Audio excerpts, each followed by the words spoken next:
What's a Crusade? Why should you play it? Time to get stuck in, lads, with the new way to get tactical. Today, we're here with Jank Tactics. He's our channel moderator. We're just going to call him Jank right now. He works at a game store. He likes to lead people in an actual Crusade.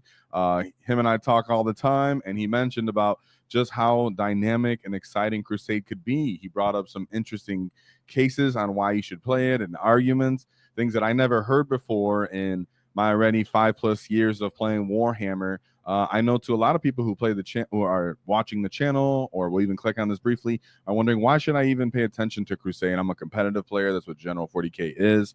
It just seems like more rules, more things to get complicated.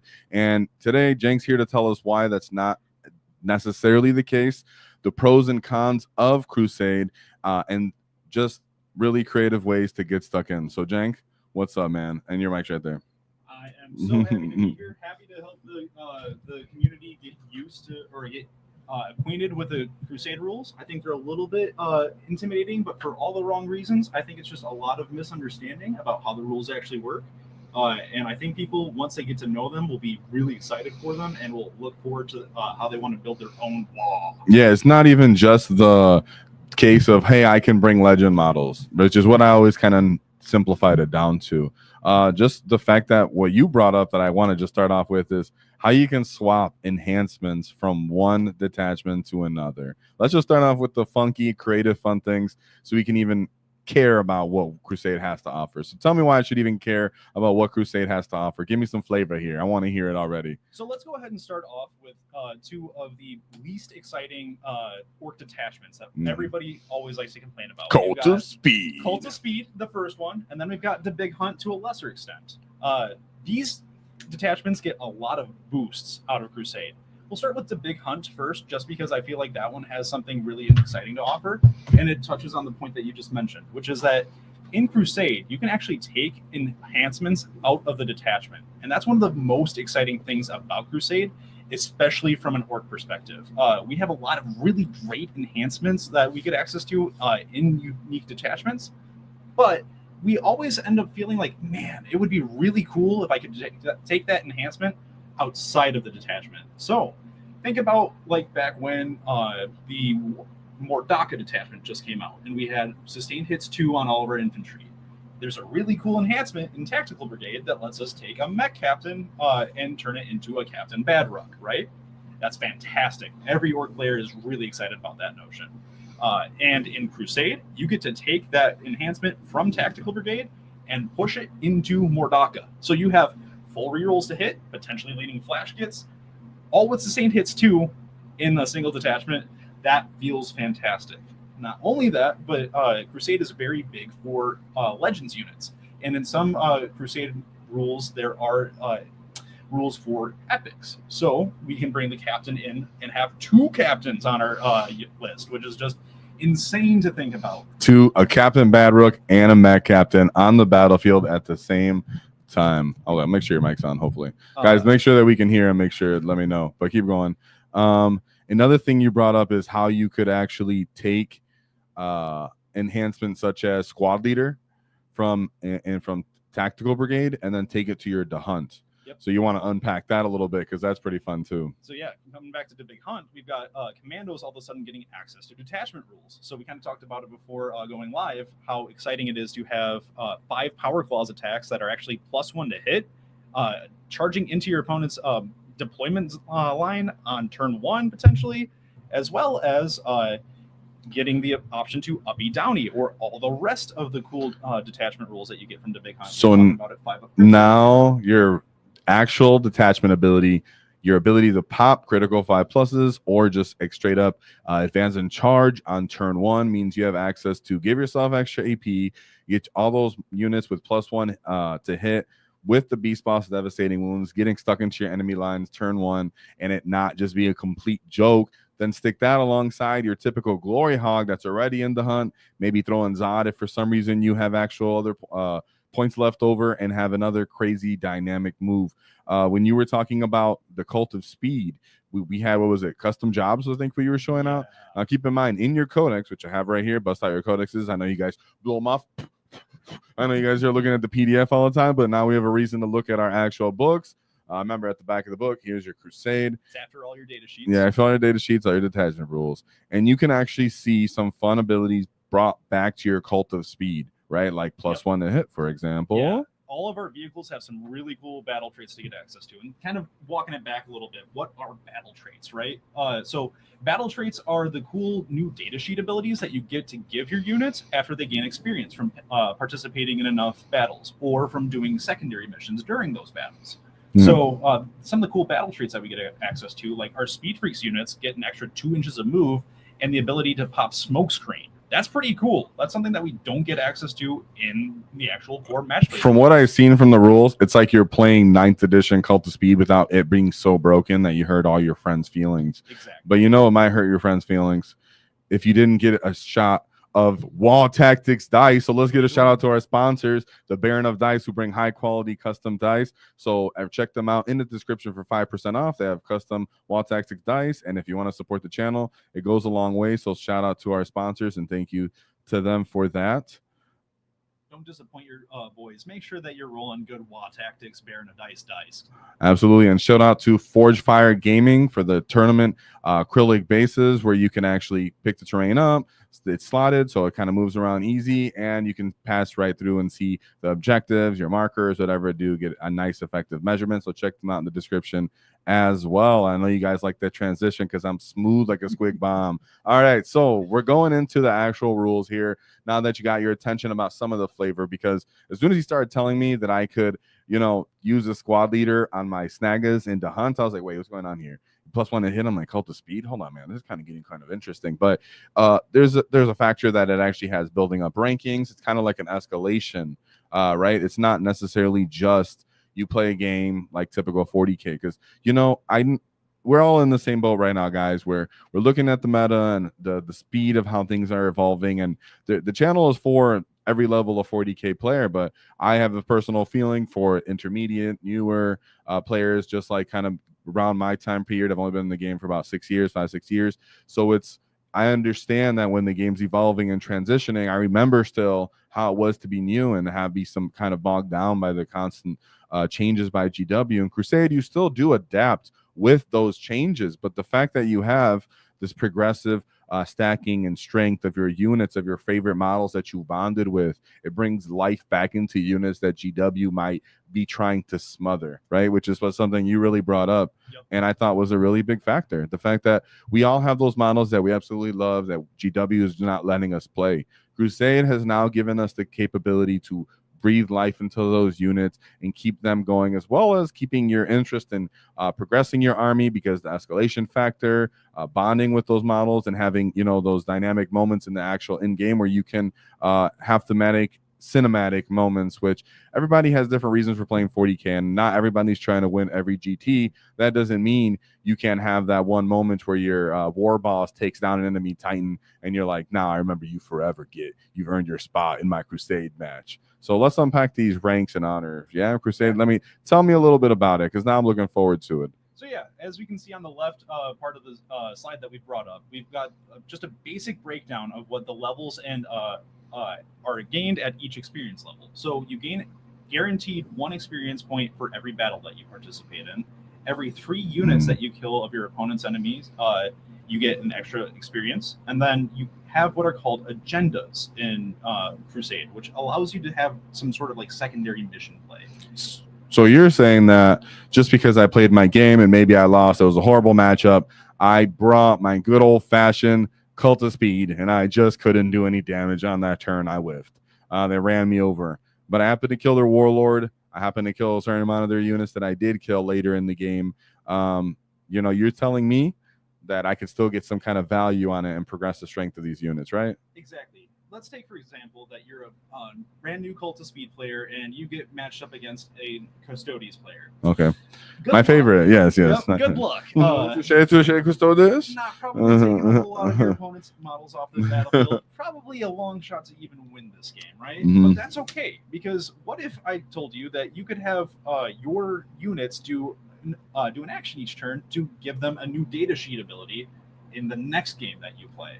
That's kind of one of the cool things that you get about Crusade, is that your units get to progress game to game, and they have an incentive to participate in games where they might not really have had any sort of actual action to play in a more like match play game where, yeah, you can try to score some points, but if you're not winning the game, what does it matter if you score those secondaries, right? Yeah, so you're saying you can go for the agenda. A lot of the time people have their own maybe canon agenda in their own head where they're like, I'm killing the enemy warlord, or I really hate that Catan, right? But this is an actual focused agenda. That makes sense, right? Yep, and there are agendas for that sort of thing. There are perfect. Perfect. That's what we want. Yes. But then there are some that the Crusade rules, like when you pick up a mission pack or like one of the mission books, that will give you the option to do actions in a way that you're kind of more used to in a match play sense, like where you want to just kind of go off to this way over there objective where you're not going to be contested and you can just sit there for a turn and get 3 experience. But that 3 experience means that you're going to be plus 2 inches of move on your next game, or you're going to be hitting with lethal hits on your next game. You might get deep strike as a rule because you did that, right? Like that becomes very exciting moving forward into your future games. It gives you a lot of gameplay options. Okay, and what's up, chat? This is live, so shout out to you guys. What's up, Jake? Jake says, Orc Crusade sounds fun. I'm looking at starting Bully Boys for a second army. Keep up the videos. Appreciate it. Yeah, Jake, what's up? Whoa. Yeah, that Bully Boys is fun. I like how just aggressive and straight up it is, you know, bringing the meat, mega knobs, beefy. Of course, I know in the meta you might say it's tuned for them right now, but having 2 WAs is always exciting. I'm looking forward to it. I know, right? We finally have a real deep strike. That's the best part about it. I've been making up some Bully Boys lists to see if I want to do it. So yeah, shout out to you. You're smooth, true, Mr. Andrew Stone. Shout out to you. And you know what? Talking to you, Andrew, made me think about this video even further because Andrew and I finally got to touch base. And Andrew's right there, someone who we talk about as intermediate, where he's been playing, trying to keep up with the meta. But as he's growing his army, he's kind of spending a lot of time relearning rules. And Crusade seems like one of those things that could be interesting to you, where you can progressively escalate your army, get more cinematic play into the units that you wanted to play, that you maybe don't have a chance to because it got nerfed before you really got to get stuck in for it for some reason. Sorry. No, I'm making sure you're good. Yeah. So I see K Flynn over there mentioning that. So thank you very much, Andrew Stowe, for those 10 watt tactic memberships. Whoa, sorry guys, we were making sure the audio was still doing good, and thank you for being so generous. It's very humbling for us, man. It means a lot. K Flynn, I see you asking about Uthak while we're kind of just talking about legends and taking things in a different place. Really cool thing to bring up. Uthak, a lot of people don't recognize, he's able to lead boys and knobs, something that people might not have drawn the connection on just because this was something that was done with a legends unit and then a unit that got an updated data sheet, is that Uthak can actually lead Breaka Boys. So Breaka Boys being led by a war boss that gives them deep strike, that's a pretty cool notion. And actually in one of the more recent mission sets, Nachman Gauntlet, there's an ability to deep strike your units just outside of 3 inches away of enemy units. So, and still be able to charge. So deep striking your Breaka Boys only on a 3-inch charge. Yeah, you're gonna be blowing up some dreadnoughts. Might be crumping some land raiders. You're gonna be doing some damage to some enemies. Finally getting them finally getting them stuck in a way that they normally cannot. Yes. Yep. Yeah. No, if you're playing a Crusade that allows epics or supports epics, I definitely recommend Uthak. He is someone that is easy to sleep on, but offers a lot of utility. Yeah, for sure. That's actually really exciting. So that's something that just makes this seem really interesting in Crusade as a whole, because once you get as an org player, right, all of us, once we finally get that model that we've been hobbying up, that big 10-man Breaka Boys, 10 Snaggas. You made them look all beautiful. Your Mandos, because you watched the video of Mando lead the way, and Mark Perry was acting crazy like he's going to this Friday. And you finally got the unit to the milestone. And then GW hit it with the nuke. Yep. You're like, what am I going to do? I just got my Maganobs ready. I just got my Death Dread Knights pretty because the paint competition. Crusade really made me feel like that really would help people just get stuck in with the models they really want to play. Because keep that in mind. And I know you guys think, well, what about match play? You're still playing with match play rules, right? Can you tell us about when it changes, what happens? So a couple of things change. You form your army at the table a lot of times in Crusade because you have a larger unit force that you're drawing from. This is called your Crusade force, and it's kind of just basically the entirety of your collection when it comes down to it. Starts off at 1,000 points, like Eddie was talking about with the escalation earlier, But that allows you an ability to kind of theme your army and then give them ways to expand from there. You have what are called requisition points to help you with this, and you earn requisition points every time you participate in battle. So this kind of gives you a way to focus your army, but then understand the direction that you want to take them, even if you've already got an established army. I'm an orc player with over 1,000 or 8,000 points of orcs. I think I'm actually in 5 digits at this point. And the sort of like Crusade gives me an incentive to focus on an area of my army. Like you were mentioning earlier, now I have reasons to focus on the hobby side of armies that my army that might have been neglected. And I think that's what you really need to focus on as an orc player when you get discouraged, but you still want to play hobby, investment on all the money and the time you spent painting.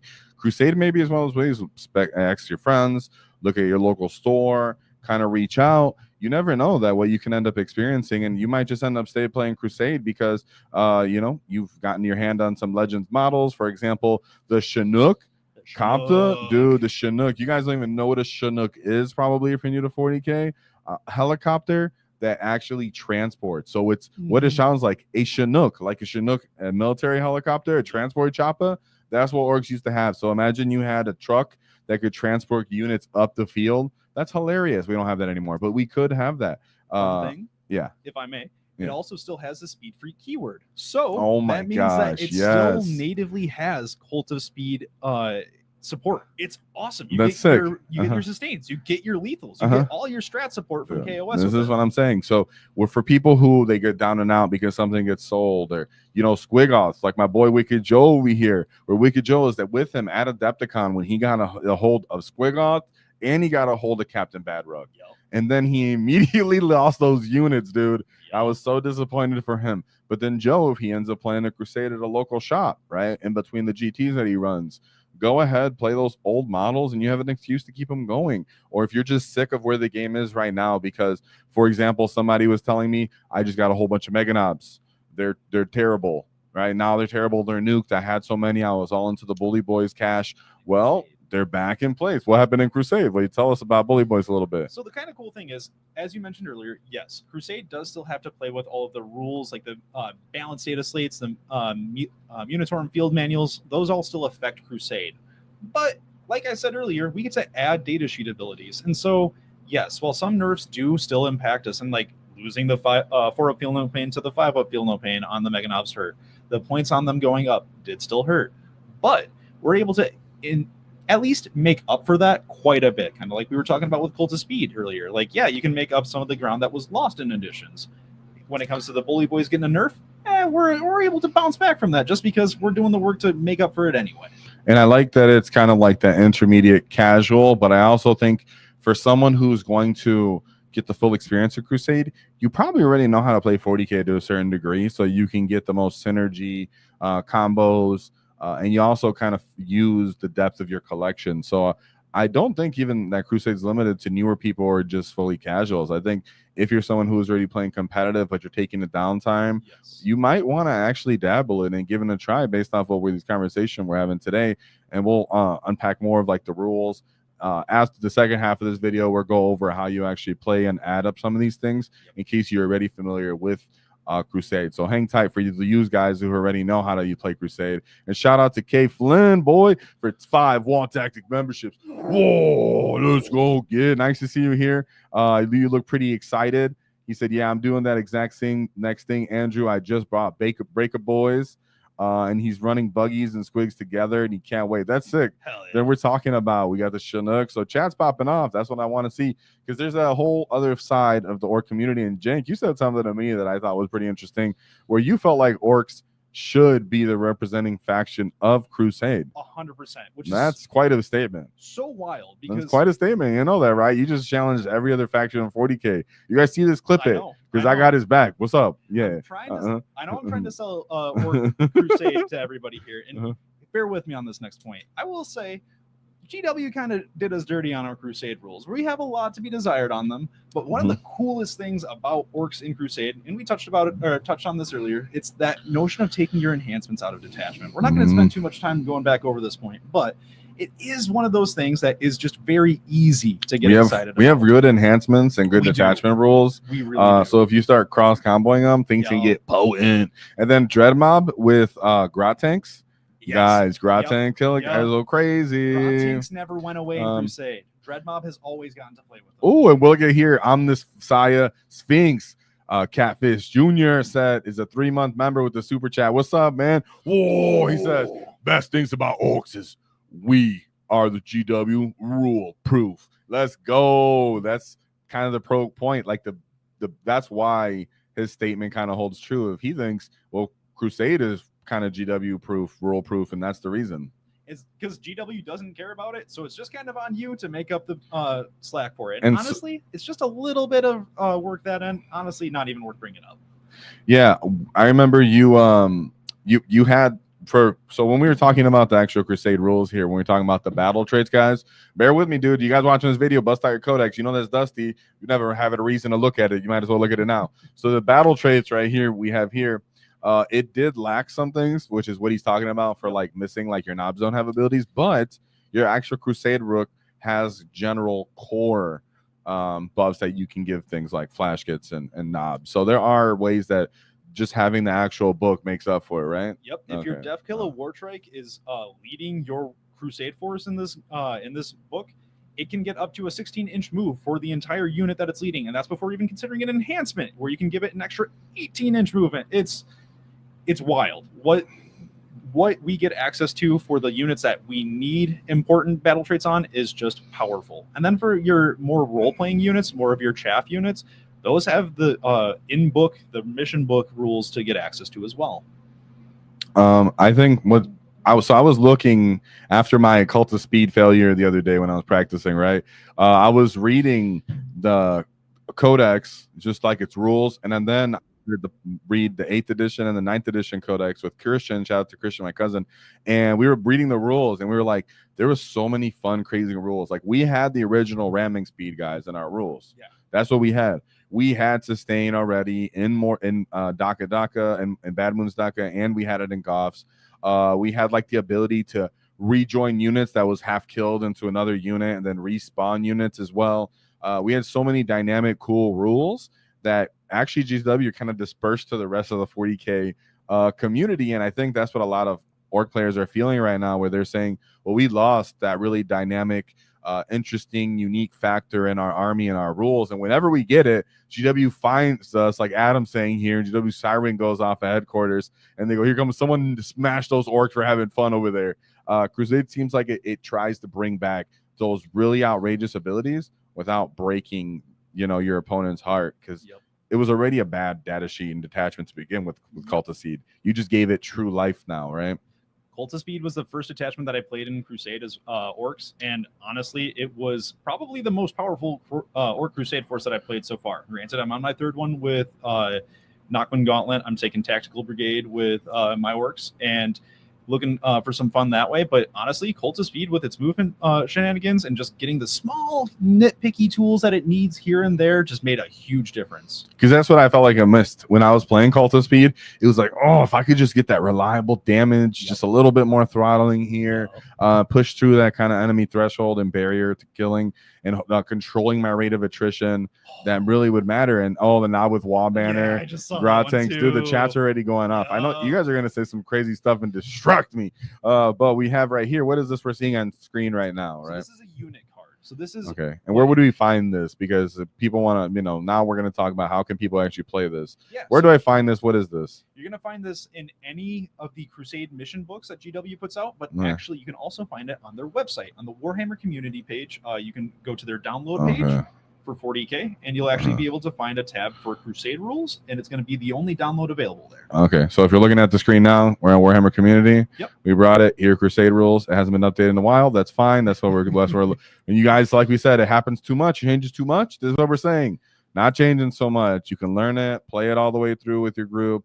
Of course, little point adjustments happen here and there, but if you're units already supercharged from its Cult Crusade run, then that shouldn't matter as much. So then you would click here, and then you pull up the Crusade PDF, and that's where you'll be able to pull out all those little card documents and the additional rules in that, right? Yep. And I think folks that find themselves on a bit more of a limited time budget when it comes to actually playing 40K are going to be the most supported by Crusade. If you're only finding the chance to play a game every other week, maybe once a month sort of a thing, then Crusade's going to be really good for you. And why is that? It's going to make up the sort of thing that you miss from tournament play. Tournament play, you know that, okay, if I don't do well on this game, that's fine. I'm going to score as many points as I can to make sure that I'm in the best standing that I can be. And then I'm going to try to focus on the next game once that game comes around and try to make the points back, right? Yeah. Crusade kind of takes that and puts it on a longer time scale. Yeah. So you're playing the game today. That might be a bad matchup, might be one that you can't win, but you know what? You're going to work toward that next game. That's where you're focusing on your secondary agendas. That's where you're focusing on gaining as much XP for your key units. So that way they can get a new data sheet ability to kind of just make sure that the next game goes a little bit more smoothly for you. It gives you incentive so that you could keep playing, getting stuck in. One thing I noticed as well for people who are playing tournaments casually as well is that you're preparing this army, you're painting the army up, you're learning their roles, you're getting your 1 to 2 practice reps that month before you hit the event. By the time you hit the event, maybe 1 or 2 times, GW has now put another data slate out, and then you've had to repaint something else, right? So Crusade can help you with that. But what some people say that I thought about too is, well, what about how it could be a little confusing, right? Yep. What's a way to simplify this so it's not as confusing? Is there rules we can cut off, leave behind? What's a slow way to progress and kind of build up, just like we would with normal 2K, 40K? One of the first things that I would say, if you wanted to make Crusade a lot simpler, is the first thing I would say is actually toss away the mission rules in the end of the book. That seems a little bit heretical, maybe, but honestly, I think it's probably one of the safest things to do. Mission rules in Crusade can be a bit unbalanced. It's not always the case. It's about 50-50 on that, but they can be. Playing with a mission deck that you're a lot more used to, a lot more comfortable with, can be a lot more familiar for when it comes to trying to acquaint yourself with Crusade. Yeah, I agree with that. That seems to make a lot of sense. I mean, relearning too much things will just kind of disincentivize you from playing, right? The other thing to keep in mind when getting into Crusade is that you're not tackling all of these rules right away, right up front. You are all of your units in your first game are just basic units. They don't have anything new to worry about. It's just the usual match play rules that you're used to with a little bit of a different mission setup. That said, as you start to play more and more games and you start to get used to things, you will start adding a few more wrinkles in with those data sheet abilities. But that's the sort of thing where a proper amount of bookkeeping, either with the resources that GW allows. There's also a really comfortable tool called Administratum that's free to use. That is a really effective Crusade tracker. It's going to keep track of all of the data sheet abilities that you add to your units. And that makes things a lot easier. Oh, no, that's exactly what we need. Yep. Man, we should start off with that. I don't know, because the app is what will help everybody. Nobody wants to actual bookkeep, but we all have our phones, and we all know that we can use an app to keep track of it. Exactly. And actually have a reason to keep playing this Crusade and not having it be as complicated or bloated as you want it to be. Yep. What I think people kind of overlook too is the benefit you get to playing one kind of Crusade force and being able to commit to it for an extended period of time and get a nice, long, good experience out of it, get good fulfillment out of that army and list before you transition off again. So even though you do have to overcome an initial learning curve of Crusade adaptation, once you learn that, then you get to just get fulfillment out of your army and whatever you're running to that degree as well. And remember, if you're playing competitively, you have to get used to that. The time clock. Yep. Managing and keeping, moving around from table to table, constantly painting your armies up to knowing all your opponent's armies. There's a different learning curve, but there's always learning curve. You're just used to the ones you're most used to right now, and that's okay. That's why we're introducing it today. Yep. So what was the next point you were making? And also went the escalation. I think, remember, it was 1,000 points, right? I don't think we pointed that out. We could have pointed that out. When you start over the Crusade, it's 1,000 points too. So it's like you said, you're not trying to eat a 2,000 point list of Crusade right off the bat. Yep. So Crusade, and kind of touching off Kayflin's question there, starts at 1,000 points typically. There's some exceptions. It kind of comes up to the campaign manager, but 9 times out of 10, you're going to see it starting at 1,000 points. Yeah. And you can spend what's called a requisition point, which we kind of talked about earlier, that you can use to increase your Crusade force by 200 points. So that's how you slowly start expanding, and you aren't obligated to bring all of your Crusade force to a game. You talk with your opponent beforehand what points you're going to play at.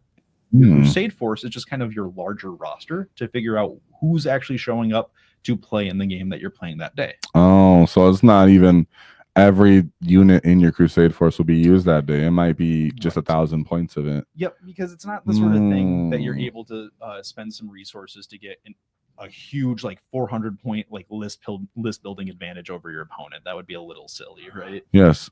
So I get it. So people still get a benefit to building their roster, so they still have incentive to get ahead of their opponent in some way, but it doesn't create this huge misbalance of they get such a bigger point that is point value in their army that it's not worth playing. Yes. Nope. And you gain a requisition point to use towards expanding your Crusade force after every battle that you play. So if that's how you want to spend it, you can. There's a couple other cool things. Like what? So we were talking about the unit experience earlier. And if you kind of look on the finer details on that page, you'll notice that only character units. This one? If you go back to the first slide, I believe. This one? Slide 2. Yep. So you'll actually see that there's 5 different ranks that a unit can have. But what's interesting is that if you aren't a character unit, you actually don't get access to heroic or legendary ranks by default.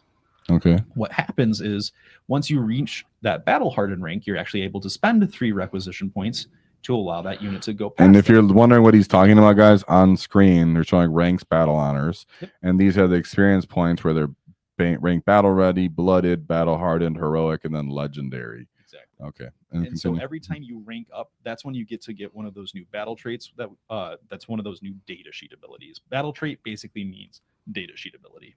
Okay. That's pretty dope. And so what would the typical experience be like, let's say, if you're playing and you're going to load up a unit? What is the kind of progression of its low rank, strength and growing, and then how it becomes a legendary? So what's something you've seen just off the top of your head for fun? On average, your typical unit is probably gaining between like 2 and 4 experience every battle. If you've got a unit that's just blitzing and soloing all of your agendas, then you can end up with a unit that gains like 12 to 15 experience every battle. Oh, right here, this card. What is this card called right here? This is a Crusade card. So this Crusade card right here, it says combat tallies, battles played, battles survived, enemy units destroyed. I like that. Battle honors, battle scars, equipment enhancement and upgrades. That's just fun. And is this on the app or some similar? This is on that administrator. So then you can just track that. So your favorite model, someone who really likes his War Boss and Mega Armor, someone who really wants Snickrot to actually get combat kills and assassinations and 1v1s. That's what you can do. You can keep track of it in a way that's tangible, that's real, that impacts your game and your experience every game. And that's really what we're trying to kind of express here with Crusade and why it's interesting. Exactly. Don't let GW simply determine that, well, you have to play 40K in an RTT mode because that's what they're bending their will to, or that's what they're trying to, what's the better word to put it? Pursuing. I don't know what the proper word is. They're trying to prescribe a way to play. Yeah, they're trying to prescribe a way to play. And that's fine because they want to make a general, acceptable, easy to access, beginner friendly. You play for in an interesting way for people to continuously keep being involved and buying more models. And we all understand that. But there's some of us that want to use what we have creative outlooks when we play our game, want to get narratively involved, want to have those expressive moments. And I think even if you're a new player and you've never experienced that from older editions, but you hear about it, well, this is what we're talking about. This is a way that you can, instead of hearing about those from those old Grognardians or those 7th edition players and everybody from, the older times where they're like, I remember when my orcs could go through walls, self-destruct, and then reincarnate themselves inside of the enemy's head. That was days. That is like, okay, dude, I didn't know that was a rule, but thanks. I don't even know what just happened. Okay. Yeah, I know, right? And so we can still have really cool dynamic, Crusade rules that we're missing from the past. That we're missing that used to be in the past, but not as silly or confusing at the same time, right? They're still kind of thematic, and those should become funny. Yep. Every faction in Crusade has their own Crusade army rules. Okay. So for orcs, ours is all about growing our. Yeah, I gotta get with me on this one. All Ready? Right. Growing our more. And so you get incentivized to actually expand your Crusade force. You get bonuses for winning your games. You get bonuses for just playing in games. It's really, really cool. Very thematic to the army. You do what are called orc eruptions because as the Waaagh grows, you got to make sure that you keep all the boys in line. And if they don't keep in line, well, you might suffer some consequences of that. But kind of the cool thing about that is some of those consequences come with some bonuses too. Like if you manage to keep the knuckleheads in line,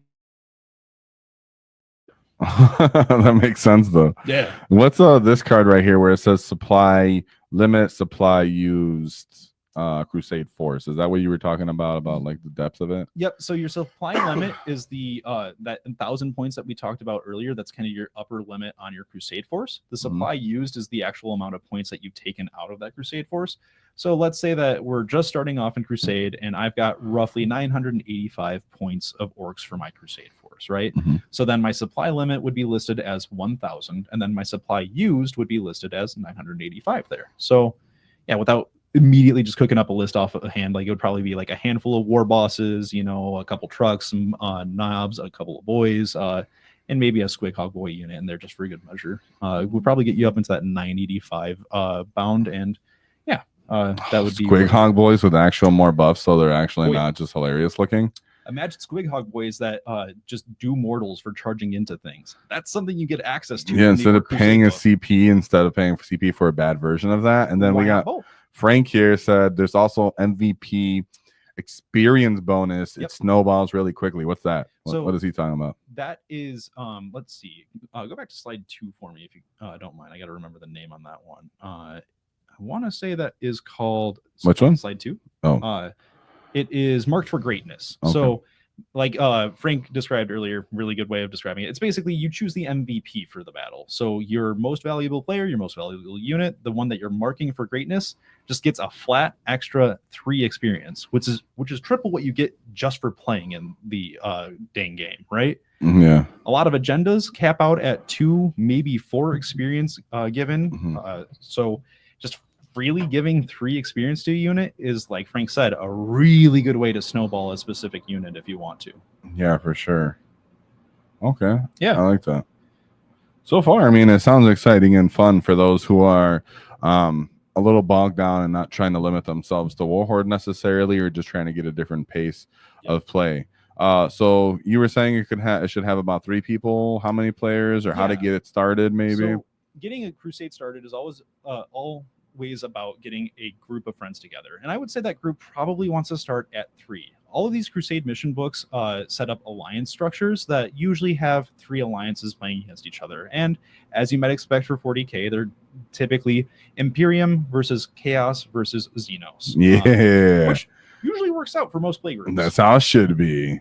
And kind of a cool thing about that is the more people that you get involved, the more depth that you get to these campaigns, because every Crusade has rules for how the alliance is supposed to fight against the other alliances. What? Yes. Nachman Gauntlet is a little complicated on this front, but has probably the most fleshed out alliance rules.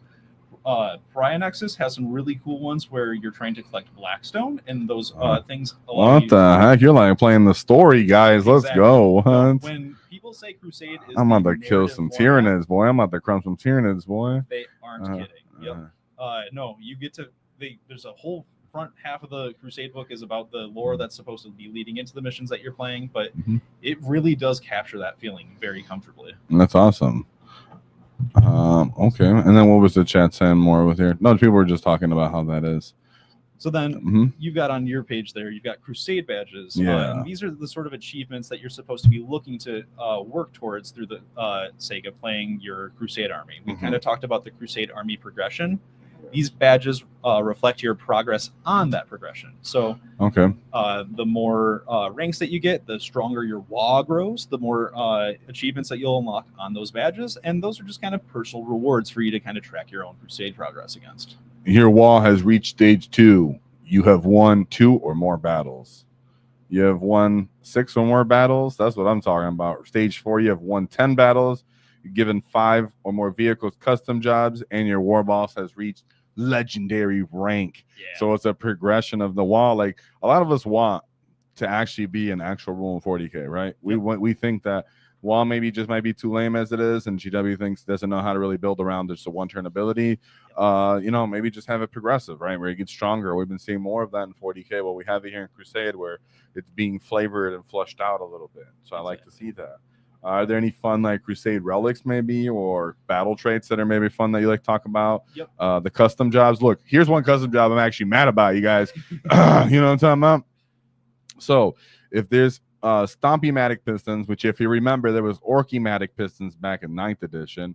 So that's cool. Orky-matic pistons, they make you move faster. It says add 2 movement to the move characteristic and add 1 to advance and charge rolls for Walker models only, excluding Killicans. So the Killican hate remains even in Crusade, GW. I will not let this happen, all right? Killicans will get love from me. Either I'm glazing them or I'm in denial. It doesn't matter because it's here to stay. But yeah, anyways, what other fun parts, though? I just wanted to talk about what I was hating on. So the coolest thing about the Orc Crusade rules, we talked about it a little bit earlier with the vehicles, but I think the coolest part is creating your Waaagh boss. So you choose one war boss unit to be the leader of your entire Waaagh. And this guy gets lots of really badass rules. This is where you get that access to getting the charge in with your Squighog boys and do mortals. This is where you get access to an extra 2 inches of movement on your War Trike or on your Squig boss. You get lots of really cool things here in what's called the bestest boss loot. And that's got the coolest relics in the book. There's a couple of other neat ones for our non-Waaagh boss characters. There is one of those that I do still recommend for your Waaagh boss. Helmet Rack can go on any war or on any character, but I think you probably want it on your Waaagh boss just because you want to improve that leadership score for your Orc Eruptions. Okay. But the rest of them are fantastic. Giving your guy, I believe there's one to give him just flat dev wounds. There's one that gives a ranged weapon melted 3. Devastating wounds. Yep. One that gives your ranged weapons melted 3. So that one on a melted 3. Yeah. Silly. Let's go. Like, melt a 7 on the Burnajet. Someone gets a 4 up invuln and additional wound, and they do mortal wounds. Oh, crushing armor. That used to be an enhancement. Some of these are enhancements that they used to be in the past, is what I'm noticing. Yep. Some of the abilities from past editions are here. That some of them are really strong and some of them are just really thematic, and I think it's really fun. That's a the crushing armor. I like that one. I remember that one. It's a common theme you'll find in a lot of these relics. That a lot of the time it's kind of reviving Hero Hammer of old editions and bringing it to 10th edition. Yeah, and that's really awesome. I like to see it. And right here we have Brother Sarah saying it's hard, but with the app it's a lot more manageable. Because some people are saying, well, it's a lot of number crunching, stuff to actually pay attention to, with wound tracking. Did the app help you with that pretty much? Because it happens in real time. As somebody who has managed is in the process of managing his 3rd Crusade, and my current Crusade has nearly 20 people in it. I wouldn't be able to do it without.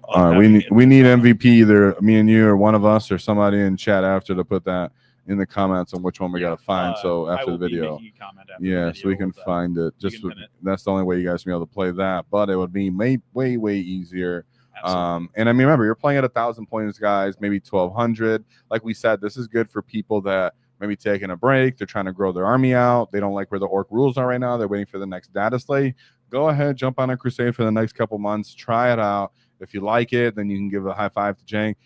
If you don't like it, then you can give a thumb down on the video and still give a high five to Jank.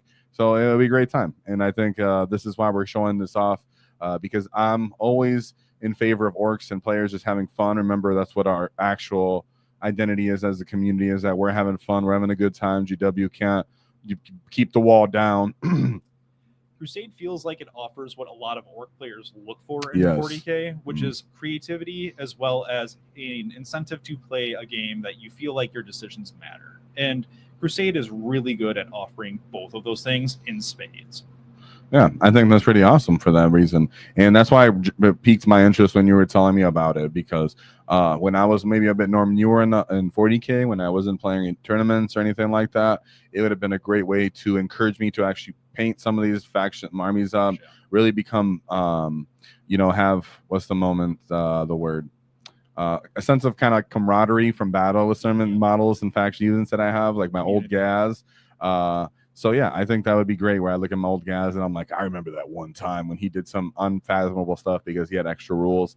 That's really what it's there for. And when you do have that kind of experience with your models, it makes the experience of 40K last longer. It makes you wanting to paint and show off your models be more impactful, and your mentality when you go into the games and your commitment to playing your games and finishing them all the way through when you're used to playing Crusade and that one game isn't the end all be all, you're more likely to finish it just for the sake of it, which will make you a better player when you go play competitively and you have to play all the full rounds at tournaments, even though you're getting dog washed. So there's a lot of pros that I see to this, and I don't think people should just shoo it away because they think that it's an inferior way to play and that it's maybe like a training wheels version of play. If anything, it's even a little bit more bookkeeping in some ways, at least for like in a different way you have to do it, because you could just choose not to pay attention to the points like he was talking about in the same way. So there's, yeah, you can have it gradual, but you do gain more skills. You do gain more experience from playing it, and you have a different, more dynamic way to play the game that you don't have access to in general competitive gameplay, which goes a lot farther in your total enjoyment of the hobby, of the faction, and your purpose on why you play Warhammer 40K. Yeah, exactly. So I think that it's a big. If we can even get a couple dozen or whatever people to end up playing Crusade and end up just reviving their interest in the 40K or reviving their interest in the Orc, and don't feel like they're going to put it down and walk away from the faction, or put it down and walk away from the hobby as a whole. That's what this video is about and what it's for. So for my guy, Wapo, yeah, Wapo, my boy right here. Wapo, Wapo, I can't wait. Wapo's making me a replacement of my war boss that he got me, my knob boss, because I lost mine and got destroyed. So he custom made me a actual with the logo, channel logo model, and he sent it to me from Australia. And I was pathetic, horrible person, and I got it destroyed. And so he's making me a new one. I'm super excited. So thank you very much, Wapo. And I know you definitely have to be a Crusade Git with how awesome your models are and your paint jobs be. So that's very exciting. So we'll spend the next couple minutes just having fun with the chat, with it being live. Jenks here. Any more questions you guys got for live? Because like I said, he runs them. If you need some advice, you want to get into it, some fun creative moments, whatever you guys got to say. Because like we're saying over here with BD, saying, I'm just getting into the hobby and really excited to play a Crusade game. I come from D&D, and I find to be a lot of crossover, and I'm excited, right? But Crusade is where it is. Crusade is D&D mixed with 40K. Yes. Otherwise you're playing general 40K. I don't think there's really that D&D in there. You know, not in the same way at all. And that way it's more close akin to a straight up strategy game. You've got your designing the lore for your army in the same way that you have like creating your own character in D&D, right? But beyond that, it's really Crusade is where you do get that D&D kind of itch scratched. There was, who was asking, Arcane Asylum was asking about the app earlier. Yes, that is called Administratum, and you did spell that correctly. Goonhammer, our friends over at Goonhammer are the ones that actually produce that app, and it is, like I said, free to use. Okay. That's fantastic. I like that. Ooh. And what else were people trying to say in comments right now? Maybe whatever you feel like addressing to. Frank brings up a really good point that there is a mechanic in Crusade called Crusade Blessings. If somebody's new to the system, new to the campaign, and they're way behind on experience, then they can actually get a whole bunch of benefits that help them rubber band their experience development. You can pick extra agendas. You can just straight up gain extra experience for living. Lots of really cool things to help you kind of make up that time that you've lost. So you're saying if you get one started at all, and then you end up adding more people to your Crusade, well, then they can get caught up and they're not just simply dead in the water and just waiting in the background while you guys finish. They can jump in, start participating. Okay. That's pretty awesome. It's not necessarily going to mean that they're going to win their games, but it is going to mean that they're going to have the ability to start making that doesn't mean they're going to win. If they're new, they're already going to struggle anyways figuring it out. But yeah, I get what you're saying. Yeah, you're not just going to give somebody the free win just because they're brand new to the thing. You're going to give them the ability to start making up that time. Yeah. Right? Awesome. That's pretty cool. Well, what else was here in the comments? That brings up a really fun point here. Kind of touching off the hero hammer aspect. Crusade is a really good area for you to experiment with kit bashing and designing your own models, designing your own characters. Absolutely. Like if you want to have your Waaagh boss look more like a mech boss, go for it and just really kind of sell it that way, right? Yeah, and I think that's what's going to be cool. People, I talk to them all the time, and they're looking online for the exact type of a model. Keep in mind, guys, that at the end of the day, from the outside looking, then I promise that orc looks close enough, is what we'll say, right? Yep. So just enjoy the models with what you have. Don't worry about getting the exact thing. Kit bashing, getting stuff smashed together. making it your own creative taste, I promise you, when you look back on that model, he's going to end up being your favorite model anyways. Better than getting the official GW one sometimes, right? So me personally, what I like to do, maybe get one official one, maybe two. Maybe I'll get a printed one, and then I'll get a kit bash one, right? That's how my mega bosses are. So it's always a different way that you guys can kind of express yourselves. And yeah, so like when people right now are talking about the shock attack guns, I feel like the best way I've had to seen it is you can get an three orc bodies, one mech gun, and just stick 3 versions of the mech guns on each one of them, and that's 3 shock attack guns. And you can make it just 3 dudes with gigantic weapons, and you're like, oh, there you go. There's my shock attack guns. No, not too much. If you got a spare shock jump dragsta and you're trying to do some fun things with some limits from there, you can take the wheel off the back, and that thing looks like a 5-pronged version of the shock attack guns propeller bit. Like, vacuum thing, exactly. Yeah. So there's a bunch of ways you could do it, guys. It's a great time, great fun. I'm glad that people to see here and they're happy with the video. You know, Crusade, I know it's not competitive play, but this isn't a competitive channel. This is an orc channel, right? This is an orc channel. This is a 40K Warhammer channel for all levels of player, from new, intermediate to high level competitive. So check out our playlist if you guys don't know what to look for. Want to just take a look at what we have, from our how to play certain detachment videos to our getting started with 1K videos. So much more. So go check those playlists out anyways if you guys are around here. Those will be really helpful for getting an idea as to how you want to develop a Crusade force. They'll get you an idea as to how to play the Crusade force that you're working on. Very helpful tools. Awesome. Well, is there any more things you want to add here as we're reaching up to an hour? I think we've covered most of the general basics that we were setting out to cover tonight.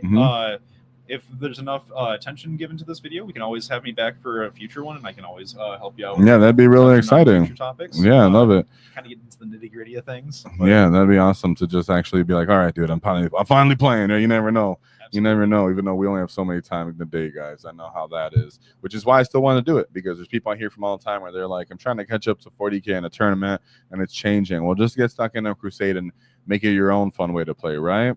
And my boy said, "You be doing Crusade content?" Yeah, McFatson. McFatson's been around for a long time. What's up, Crispy Taco? I want to use a buggy or truck in place of Squig Hog Boys on a kill rig. It feels more Mad Morks to me. That's awesome. Yes. I've seen so many different cool ways to do kill rigs, and I always encourage that.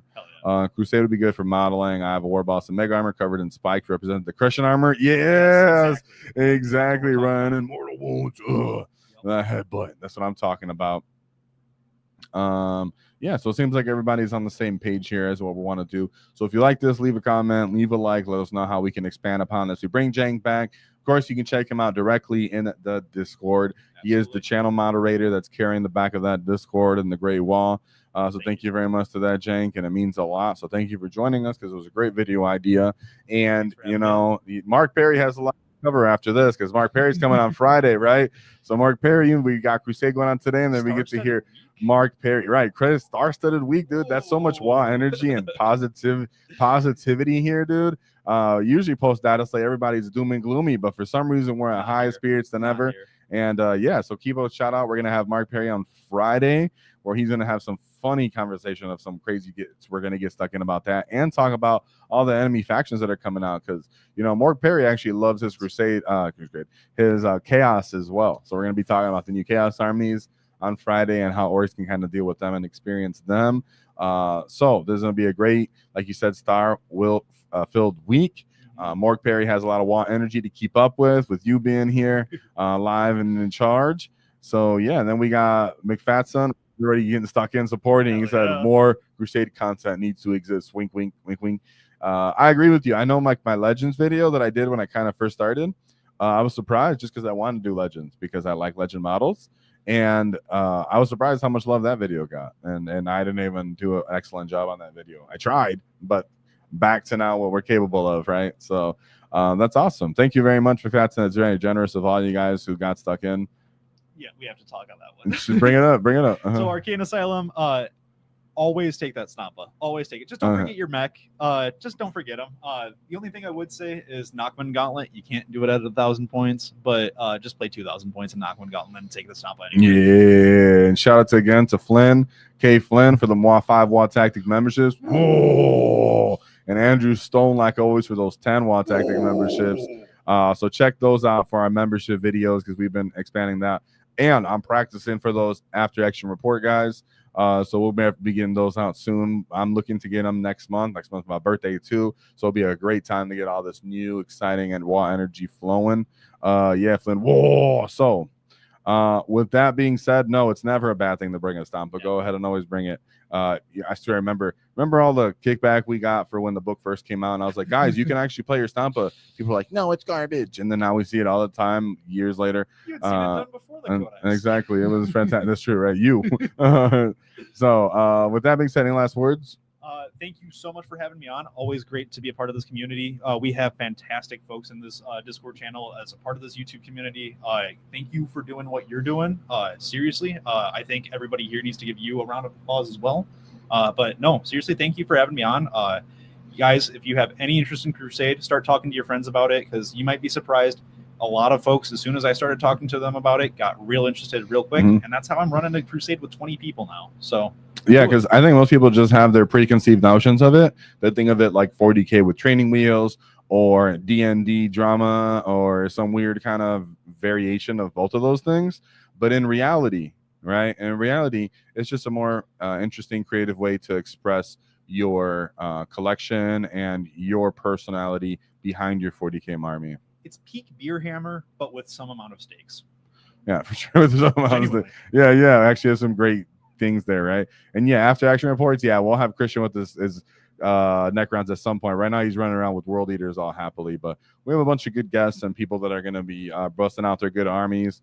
And I just got to figure out who I'm going to be using the most. Right now, we got Dread Mob having a good time, but yeah, thank you for everybody, and thank you, Cenk, for being here. My pleasure to do what we do at the Great Wall, but there's always one thing to keep in mind is don't cross our wall, because we'll not get T-foul. Whoa! Right.